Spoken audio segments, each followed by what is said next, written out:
লাল শাক ভাজি কমপ্লিট, এখন নামিয়ে নেবে। মাছ ভাজাও হয়ে গেছে। এই এই গ্রামের এই শাকগুলো দিয়ে ভাত মাখালি ভাত লাল টকটক করে, আর এই শহরের শাকগুলো ওগুলো আসলে মনে হয় লাল শাক না, ডাঁটা শাক। আর মাঝে মধ্যে আবার এগুলো পাওয়া যায়।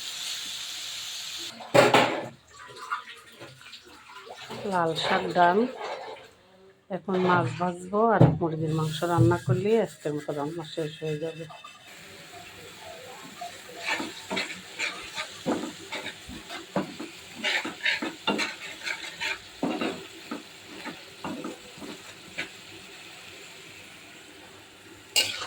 এটা মুরগির মাংস বসিয়ে দিয়েছে।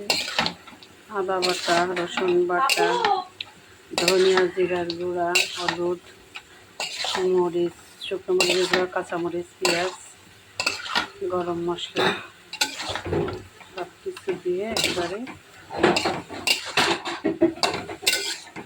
বসিয়ে নেব।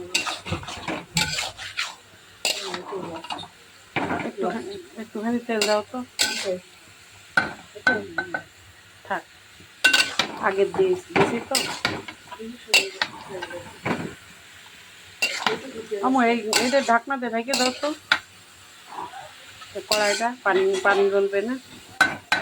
থাক, ওইটা থাক, না না না, এটা বাসা করে মাছ বসিয়ে দেবো। আজকে পুরো বাসা খালি বড় আম্মু চলে যাবে, ছোট আম্মু বাবার বাসায় যাবে। আম্মু খুব অসুস্থ, ছোট আম্মুর। এই তো তারপর সমস্যা নেই, সেজা আপা আছে, খালা আছে।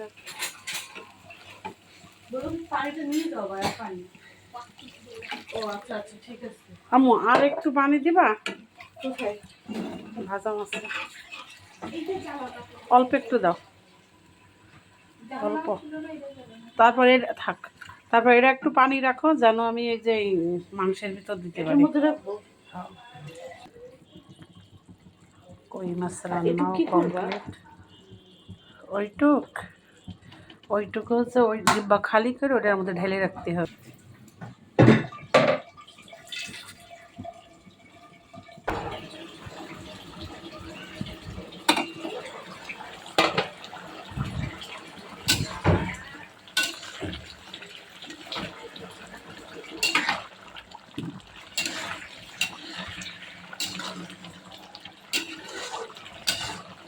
আমুক পানির কেটলিতে একটু পানি গরম দাও তো, মাংসের মধ্যে দিবা না?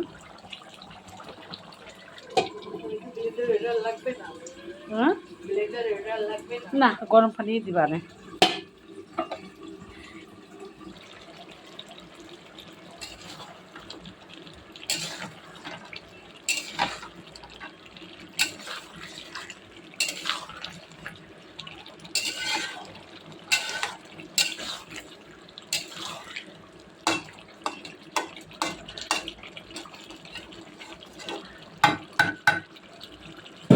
আমু ঢাকনাটা দিয়ে দিবা গরম।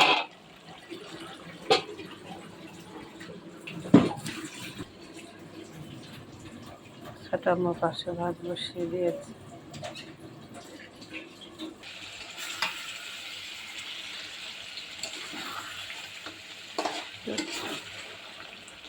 ভাজার পানি দিয়ে দিল।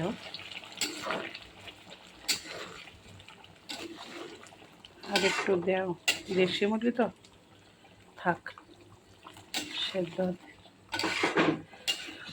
হতে সময় লাগবে না।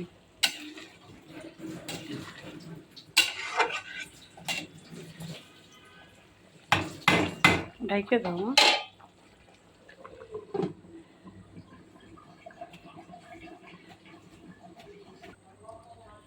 এই তো মুরগির মাংস ডান। এই ছিল আজকে আমাদের রান্নাবান্না। এখন ভাত হয়ে গেলেই শেষ। এই তো, সবাই ভালো থাকবেন, সুস্থ থাকবেন। আল্লাহ হাফেজ।